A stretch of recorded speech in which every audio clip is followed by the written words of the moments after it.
Guys, if there's one thing I can tell you this much. You can treat your instant noodles or instant ramen just as you would your udon, your ramen, your pasta. Just, be adventurous and don't be afraid to experiment.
Guys, if you have time, which I'm sure you do, don't lie. You have a lot of time in your hands.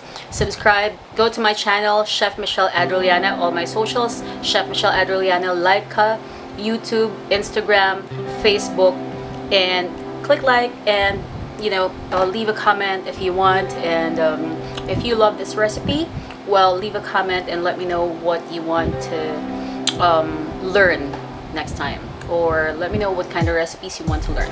So until then,